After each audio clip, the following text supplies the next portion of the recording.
Check 1, 2. Check, check, check, check, check.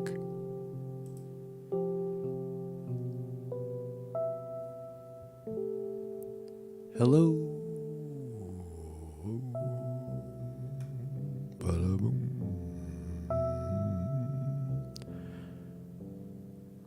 We're live. Welcome to the live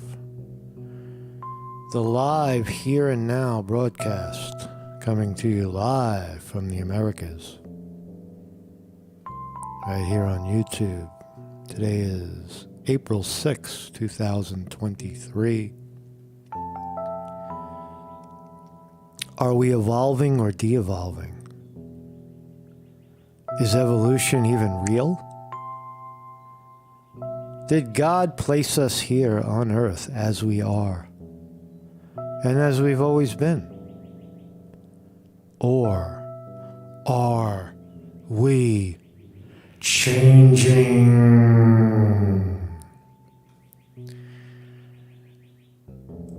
Welcome, everybody. Welcome to the program.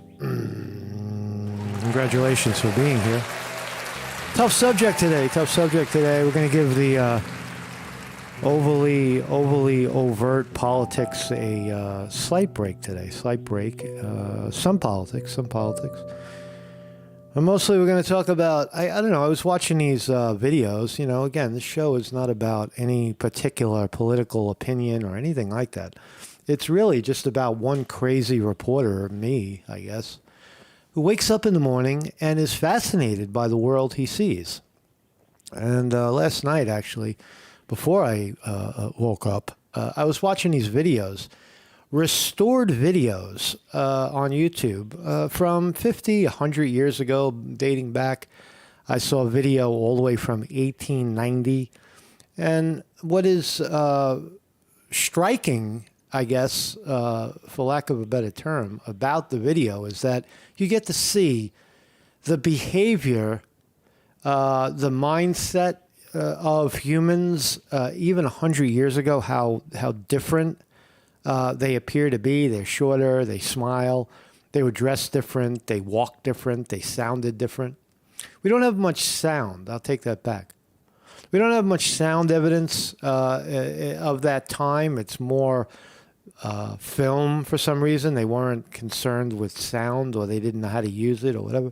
But in 100 years, we've documented the progression of humanity quite effectively as humans. And it makes you wonder, are we the same then as we are now? Because there's a lot of, I mean, we look back and say, oh, it's so wonderful.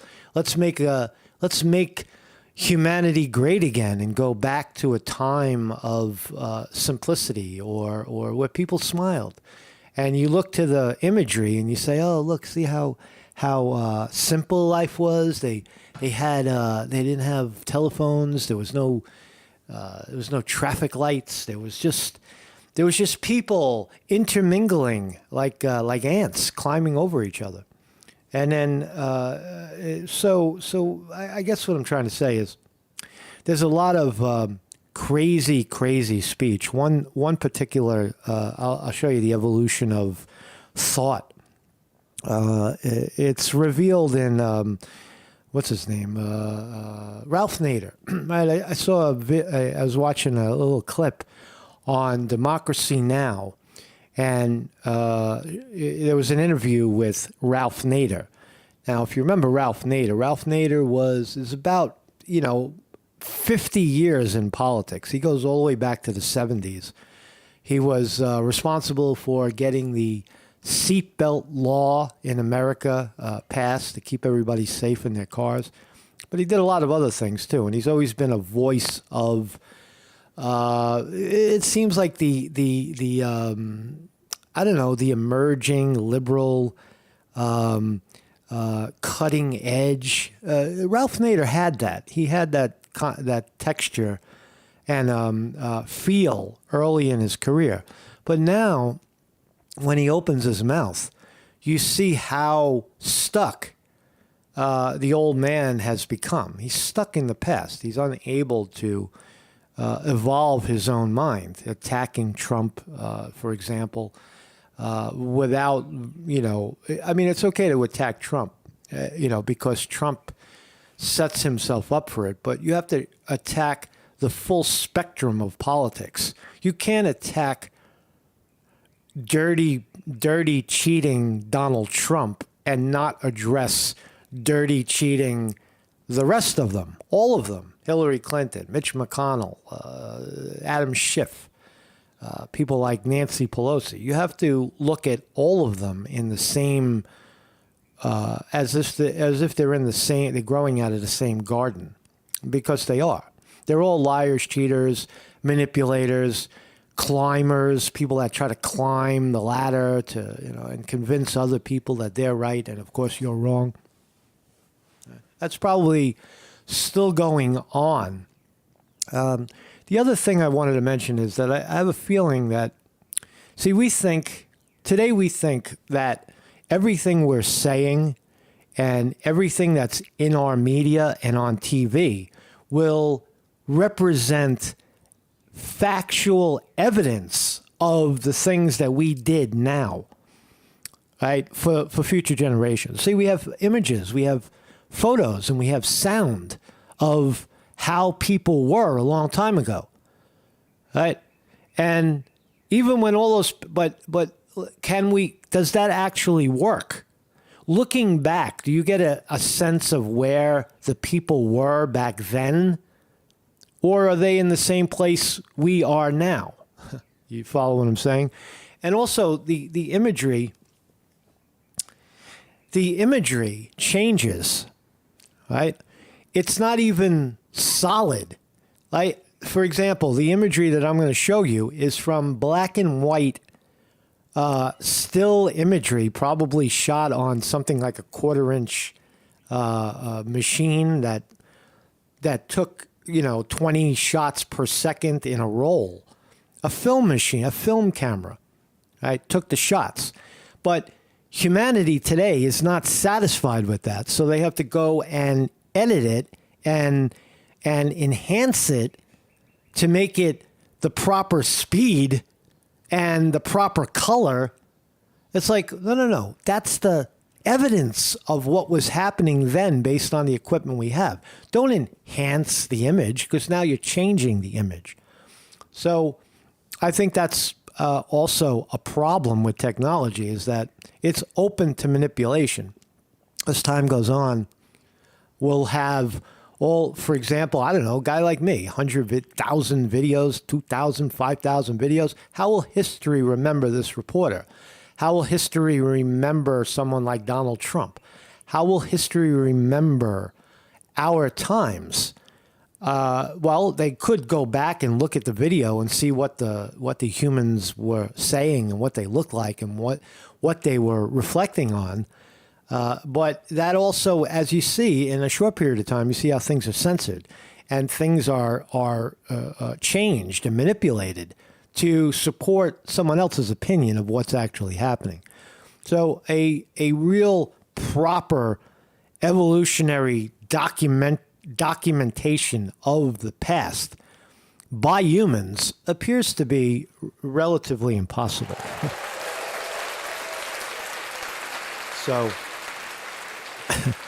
So anyway, swallow that on a Thursday morning, and we'll talk about it. So this is my thumbnail. I went back and look at those men and women gawking at some woman crossing the street. What are they thinking? Look how they're dressed. They have big funny hats on, and they're all they're all in suits. All the men have suits and ties, and where are they going with their suits and ties on? And vests and hats and there's no cars, there's no lights, there's no beep, beep, beep.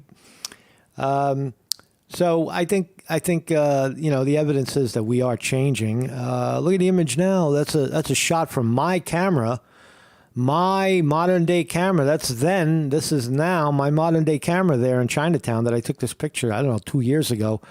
In the dead of the pandemic, I just snapped a shot in Chinatown. That's the courthouse. That's where Trump was yesterday, by the way, if you haven't figured that out. That is the courthouse at the end of on the other side of the Chinatown Park. That's the back of the courthouse. And that's probably right where my cursor is. That's probably where Trump walked into the building and then exited the building with Secret Service. But that's Supreme Court, downtown Manhattan, very, very close to Chinatown. Look at all the Chinese writing. People hate fucking China today because they think China's trying to take everything from them. My name is Marcus Conte. I have this is an educational, philosophical live stream that airs every morning, at Monday through Friday at 9 a.m. Eastern Time. We also have a 7 p.m. Tuesday Dharma gathering. Dharma gathering meaning the study of the nature of reality. Kind of what we're doing right now. We're analyzing the political animals that are eating each other as we speak, locking each other up, throwing each other in jail, or trying to at least, accusing the other of incredibly nefarious, the opposite of patriotic behavior. Trump is a fucking animal out for himself. Hillary Clinton is a killer. Joe Biden is senile and he's a fucking espionage with Ukraine and Russia. Right? That's where we are right now. Good morning, everybody in the chat. Vinny DiMartini in the house. Weevil Girl, what's up, Weevil Girl? Mikhail Sly, one of my favorite people around here lately. Bambi Tremblay. Bambi, what's up, Bambi? Bambi Trey, Beltray, Timothy Mansker, and everybody else who's lurking. If you're lurking, Jay Knoll, how are you, Jay? Jim Gerard in the house. Everybody, thank you, and to the people who are just lurking, that's okay. It's okay. It's okay to watch. It's a tough subject. You might have seen the headline and said, I don't want to talk about evolution. Fuck that shit, man. Give me some Trump, man. Give me some hardcore fucking politics. Hardcore politics.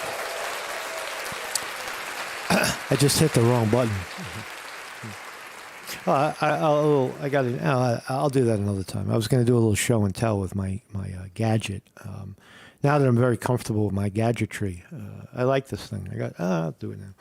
Got a Tascam. This is my setup for people who do podcasts. You might be interested in this. And this is a Tascam. I'll do a little Tascam. What's it called? Mini Studio Creator. And this is my operation. Watch if you want to see. Here's my button for crowd. Hey! This is my music button. The one in the middle is music. I shut that one off, and I over here I got the gong. You see how I operate, right? And what else we got? It's my reverb button. My reverb is over here. Reverb. Over here I got the button that can. This is my effect. I got delay on. Delay. So it's a good little device I picked up. It was a bump up from what I had before, and I love it. Tascam, not expensive, less than $100 on Amazon. And Tascam, they make good equipment. They make good stuff. That in itself is not going to make you a YouTube celebrity, but you can definitely start there. You got to have a good microphone too. Good microphone, good headset. It's all connected, man. It's all connected. So let's start here. Let's jump into some modern news, and we'll work backwards. We'll go all the way back to the 1800s, but let's start here with what humans are concerned with now. So, Nike on Wednesday became the latest big company to face pushback from social media users for partnering with transgender Dylan Mulvaney. Dylan Mulvaney is a trans person making it big, making a big name for itself on Instagram because it doesn't know or claims not to know what sex it is. I'm both. Don't call me man because you're a sexist. Don't call me a woman because that makes you a sexist. I am me, and don't talk about me. Just buy my shit. Buy the shit that I sponsor. Sort of like that. So this is modern. This bothers people. It doesn't bother me at all. I wouldn't mind drinking a beer with a good image of a tranny on it. Who cares? What do I care? I don't like Bud Light. I think it's garbage. It's garbage for your body. Really. I mean, it's what is it? It's fucking, it's malt. It's not even food. You're sitting there drinking not even food, right? To get a little buzz. Why don't you drink like something, more organic, like tequila or something?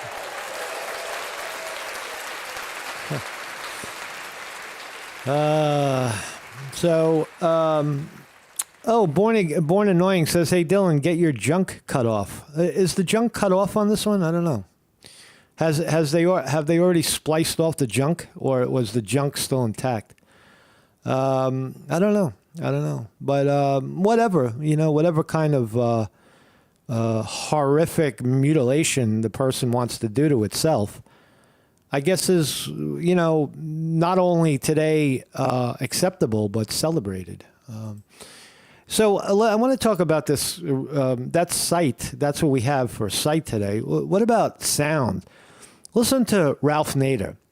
Now, if you remember, Ralph Nader really was a superhero throughout his career in the 90s, in the 00s. He ran for president a couple of times.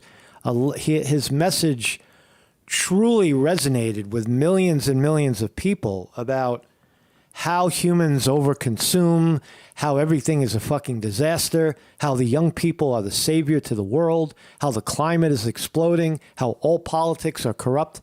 Right? But listen to how far gone he went on one side of the spectrum. Let's listen to maybe a few minutes of Ralph Nader, and you tell me if I'm crazy or not.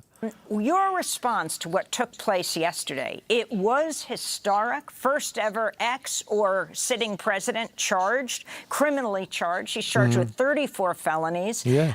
And he also has been impeached twice. Talk about what he did get charged with and what he didn't. You see how Miss Amy over here, whatever her name is, has to throw in and he was impeached twice. You could see her bias. The bias is right out there. Go after Trump. Well, right. Meanwhile, people like Amy Goodman, whatever her name, Amy Goodman, knows full well that the Democrats throughout, through at least in modern times, cheat and rig elections against their opponents in primaries. They do it openly, admittedly. I fall by doing that, by pointing that out. I actually fall into the trap of allowing her to. She attacks Trump, so then you have to give her the opposite of that in terms of the party that she allegedly aligns with, Democrats.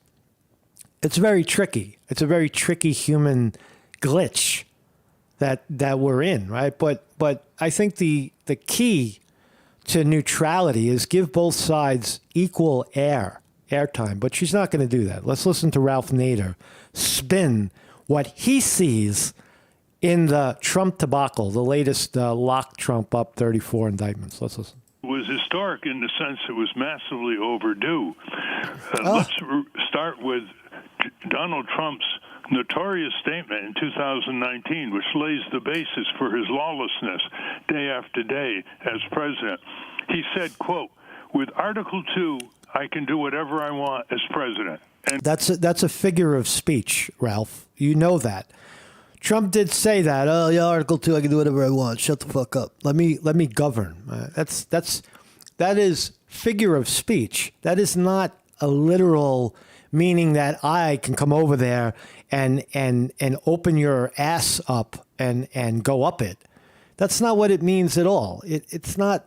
See how it's so unbelievably misunderstood about what Trump was saying. Listen again. Lawlessness day after day. Lawlessness day after day. What lawlessness day after day? What lawlessness are you talking about, Ralph Nader? Can you give us a specific lawlessness, please? As president, he said, quote, with Article 2, I can do whatever I want as president. Figure of speech. End quote. Really? But he went on to prove it before 2019 when he made the statement and after. And How? so the broader frame of reference here is that he turned the White House into a daily crime scene. No facts at all. This is Ralph Nader, the great liberal prophet, right up there with Noam Chomsky. It's just accusing Trump of ridiculous, personal, introverted, mental fucking problems. Right? His own mental projecting his own mental discourse on Trump. Is that he turned the White House into a daily crime scene. Trump turned the White House into a daily crime scene with no real reason, no evidence to support that evidence. John Bolton, who was his special assistant, in his memoir said obstruction of justice in the White House was a way of life. Because John Bolton is a criminal who was hired by the United States government to spy on and disrupt other nations like Ecuador and Panama. John Bolton, your quote. No, Ralph Nader is quoting John Bolton, the fucking war criminal. Right? That's what you got. Right? The war criminal said that Trump is involved in obstruction of justice. Ridiculous. That's a serious crime. In the Mueller report, they outlined 10 major obstruction of justice.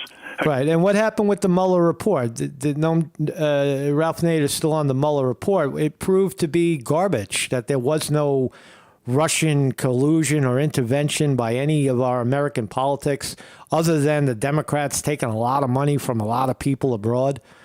It's all bullshit. It's just, or a bunch of Russian agents being accused of espionage, but there was never a trial. They were named. They were never brought to justice. Who are they? Nobody knows. They're just a little picture and a name with a long Russian name. Ralph Nader taking the bait all the way. Against law enforcement in a very crude manner. Really? He's crude. Donald Trump is crude. There wasn't any subtlety about it. But what Trump has done openly, brazenly, there's nothing furtive like Nixon about Trump, is that in the White House, he set a historic record for defying over 150 congressional subpoenas. That's criminal contempt. No, it's actual misappropriation of these types of attacks on an American president. Using congressional subpoenas became a tool of the Democrats to slow Trump down from doing what he wanted to do, or doing the work of the American people. So again, another misunderstanding by the great thinker Ralph Nader, who is, I don't know, he's in his 90s now. Lay down and die already, Ralph. You're done, man. Ralph Nader, go away. He got away with it. He shoveled around billions of dollars from one program to another, most notoriously from military housing projects to extend the wall. Trump never worked on military housing projects. He worked on low-income housing in New York City, building projects in Coney Island, and all over New York City. Trump was involved in doing that, along with many, many, many other developers of the time. Military housing? What the fuck are you talking about, you idiot? The Mexican border. That is a violation of a criminal law called the Anti-Deficiency Act. He got away with it. Of course. He used the White House as a political re-election base. The sitting president used the White House as a election base. Well, that's where he lives. What do you want him to do? That's what presidents do. If they go to the podium and say, "Thank you very much. I hope you vote for me," that is electioneering from the White House. That's what presidents do. But now Trump did it, so it's a crime. It's criminal. Had events there openly, right on the White House lawn, and forced the Treasury Department to put his name on millions of checks. Forced the Treasury Department? Now Trump has the power to force the Treasury Department to put his name on checks. People like that, Ralph. Americans liked that they got a stimulus check from Trump. But listen to his reason. Going out during the pandemic to millions of Americans. Yes. That is a crime. It violates the criminal prohibition in the Hatch Act from using the power of the federal government against your electoral opponents. So Ralph Nader spins a wild conspiracy that Trump, by lobbying for himself in the White House as the president, he violates the Hatch Act, right? That is designed to suppress his opponents.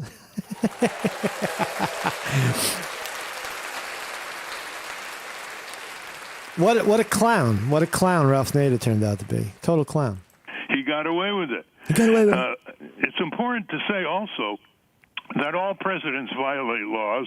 He's just taking it to a new and diverse height. But he's doing What other presidents have violated laws, Ralph? Why don't you talk about it? Why don't you talk about it? Doing it so brazenly that if he gets away with it, he will continue to contribute to the institutionalization of lawlessness by presidents of the United States. Okay, so there you go. There you go. That's the great Ralph Nader telling us his opinion from hell. It seems like he fell into the hell realm with that. Here's so let's look at some modern imagery today, and then we'll compare it. We'll compare it to then. So this is a modern American human. I guess it's an American, but it's a human, and he's enjoying his beer and his obviously his diet, and he's having a good old time. He's drinking his Heineken beer, barefoot and wet. His feet are wet. Oh man, look at that gut, man! Isn't he? He's a sexy human, right? I hope this video's around in 100 years. We get to see what we were. And what we've become. What have we become? So let's go back 1890s. I don't want to bore you with this. I think it's fascinating. We're in Jerusalem. Where are we? We're going to start in Jerusalem, but we got a lot of city pictures. A lot of New York, San Francisco, Detroit. So this is Jerusalem, 1890s. Right? Oh, look how happy those kids are. Now we're in the Czech Republic. Look at those smiling kids. All right, do we have smiling kids anymore? With smiling kids with adults walking hand in hand? Or are the children not allowed to be around the adults because the adults want to take advantage and touch the children in bad ways? Or something like that. But you can see, obviously, the dress, the attire. Back in the 1890s, it wasn't quite as formal as we're going to see. This is Italy. A bunch of Italians celebrating the release of a boat. I'm going to advance a little bit and keep going. Here we are, and where are we now? We're in Tokyo. Tokyo. Look at Tokyo. 1890, before we blew them up twice. And look, slavery, slave. You see a little bit of slavery. The human is carting the other human around. He's the human horse. This guy's got his kung fu suit on, right? He's gonna, hiya, hiya. And here's in Britain, around the same time, they're enjoying a roller coaster ride. Adults enjoying a roller coaster ride. What's the point of all this? I don't know, man. There's some women doing syncopated bicycle racing, bicycle riding. Right? Fascinating. Fascinating look back on humans. Well, we got to watch a commercial. We have to buy something in the modern age, or at least look at something to buy. Oh, look, ice skating. There was still ice back then. Marcus Conte reporting in New York, there was, in fact, 100 years ago, there was ice. Ice still formed. It was still there. Snow. There was still snow 100 years ago. Confirmed. And people skated. I don't know exactly where this is. It looks like it's hard to... Oh, this is France. That's why I can't recognize it.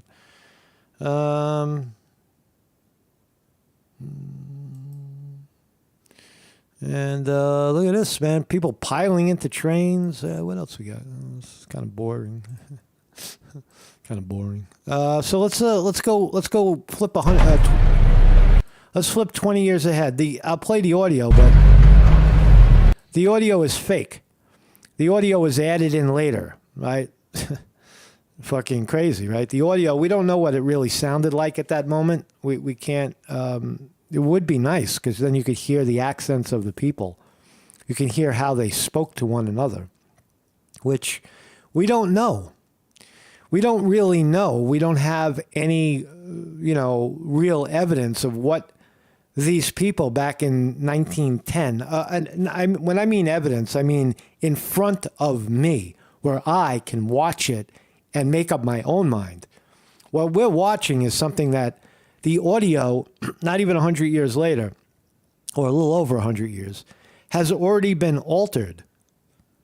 The sound is not the actual sound for a few reasons. One, the main one is they didn't know how to capture the sound very well. And the color, the film wasn't able to capture color. It was all in black and white. So what colors were they actually wearing? We don't know. It seems that it was all colored darkly. And there's statues. Take them down. Take them down. They're racist. That's a woman and a man. They're white. And there's war. Take it down. Take it down. I don't want to look at it. It's sexist. It's racist. Oh, my God. Oh, my God. I can't believe all these. Look at all the white people. Where's all the blacks and the Hispanics and the yellows and the reds? Where are they? Where are they? I only see whites. Well, that's what it was. That's what it was. Right? These are the people that did it. Right? These are the people that created a society that you enjoy today. Right? This is the foundation of the societies that we enjoy. This is France, right after the war or before, right after World War I. Right, beautiful architecture. Right. What else we got? Viva France. Look at the beautiful statues of war historians. They love their art. They made that art. They put that art up so people will remember it. Look at them building it. They're building imagery and monuments in their own image. And today, people see it as fucked up and reason enough to tear it down. Tear it down. Tear down history. It's no good. It's wrong. It objectifies people who are not part of it. Right? It's crazy, right? It's fun, right? I'm having a good time today. I'm having a good time on Thursday. I'm having a good time. I like old movies. So let's go 1920. Let's go take a trip around the world. I shut the audio off because it's fake. I do notice that the streets have no potholes. Did you notice that? Look how smooth the streets were back in 1920. Where's all the fucking potholes? What kind of technology did they have? Why are the streets so perfect? What did they know then that we don't know now? Maybe they put more effort into making those streets like that. I don't know. I don't know, man. Beautiful imagery around the world. 1920. Where are we now? Oh, look, New York. I think we're in New York. We might be in. It looks like we're in Philadelphia. Looks like we're in Philly. Milan, excuse me. Milan, Italy. Look at those Italians. They're Venice. Let's look at Venice. Venice, Italy. Oh boy, look at everybody piling on the boats. Now we see some blacks, and they're rowing. Look at that. Slaves. See? I told you. They were slaves. Now we see the blacks. Now we see the blacks. Right there. Look at that black rowing around those whites. Or is it a black person? Who knows? We can't even tell anymore. Fucking sick, right? Crazy imagery, right? Of humans. Here they are. Let's fast forward. This is 1930s. Look at these Americans over there in Hollywood having a good old time. You remember when the police used to just push each other? They're having a good time, right? Oh, we'll get a little more of that. Yeah, look. Hey, get your hands off my wife. I'm going to sue you. That's racist. You touched my wife. See how people were friendly and they just wanted to see their Hollywood stars and they were okay getting a little pushed around. And that, if people got this close to each other now, they'd kill each other. Where's your fucking mask? Are you vaccinated? Don't touch me. You're a racist. You only want to be around white people and touch white people. And that... People have lost their collective minds, I think, today. And this is documentation that people were not as crazy in those ways as they are today. They're crazy in different ways, I imagine, but at face value, they weren't. They were able to be closer together without killing each other. Very elegant images of Los Angeles in the 1930s. Are we evolving? Are we de-evolving? What are we doing? Where are we now? 1930s, New York. 1930s, fabulous New York. Fabulous New York. And another commercial. And another commercial. Mad Cow Mark points out, no, Marcus, the blacks were the boat owners. Thank you very much. You might be right. So in Venice, Mad Cow Mark reports that the guys, the blacks riding the boats, were merchants. They were the transportation experts. They would chart people around. They owned the boats and they made money on. Nobody forced anybody to do anything. But you might look at that, like I just did. Thank you, Mad Cow Mark, for pointing it out. You might look at it from a modern perspective and say, look, the blacks are doing the work and the whites are sitting on the boats.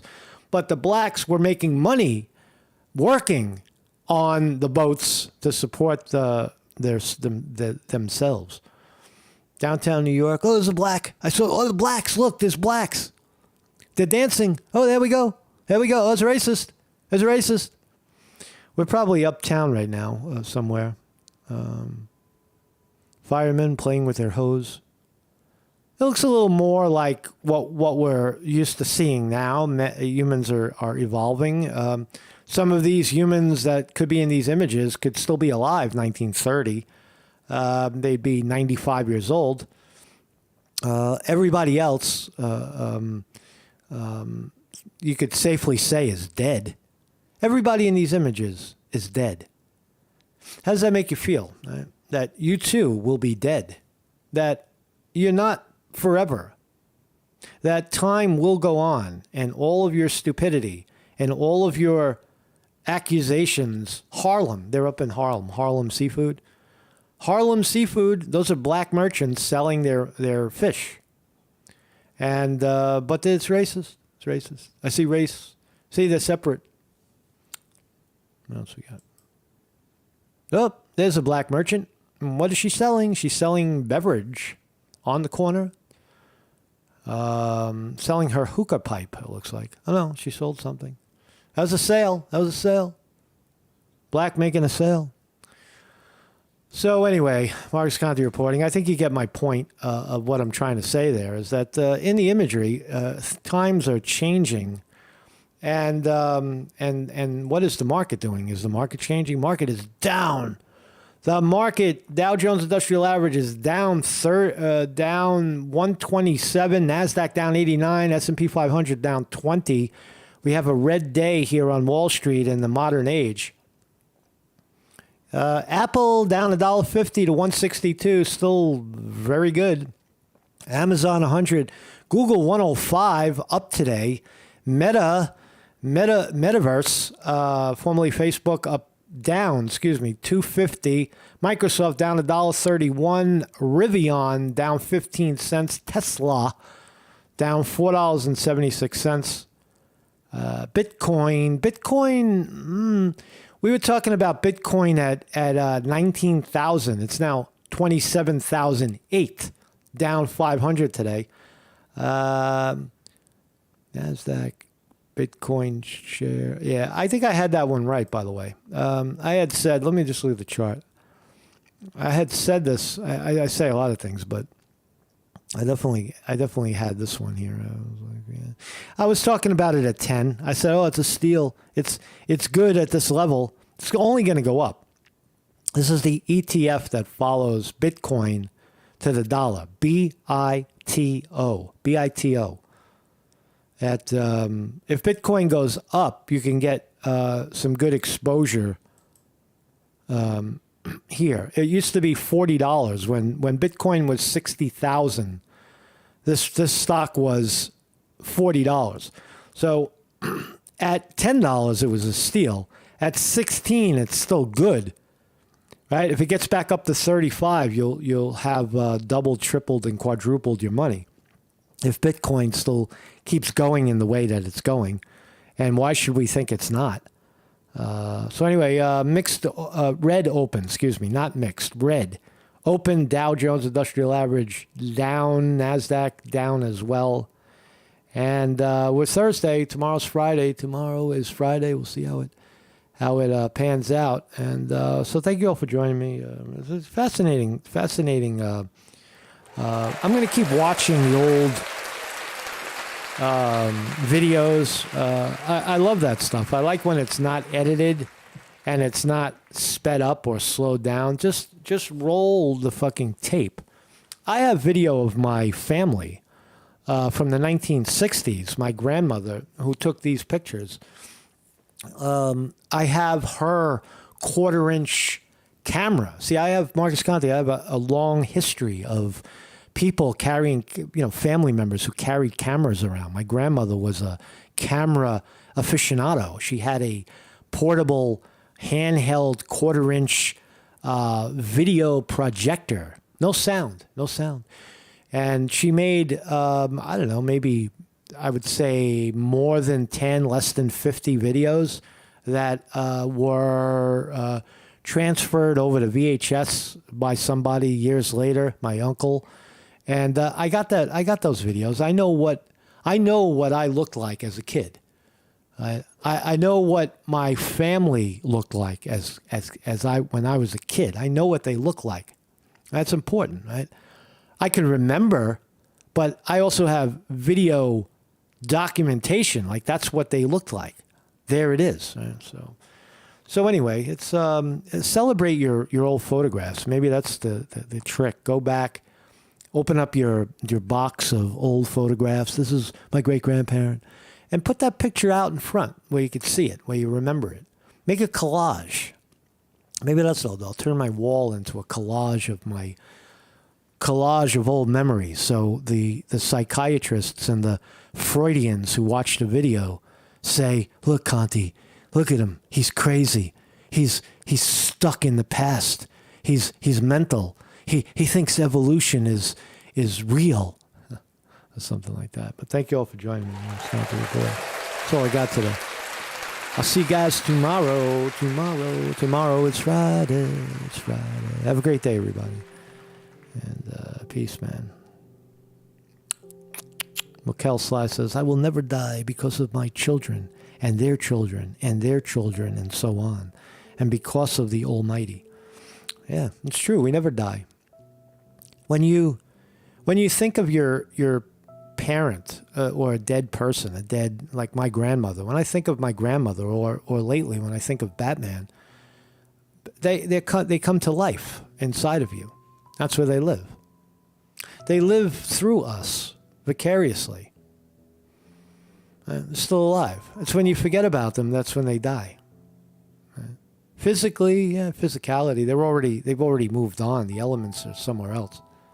But the impressions and the power of living people on other living people is inescapable.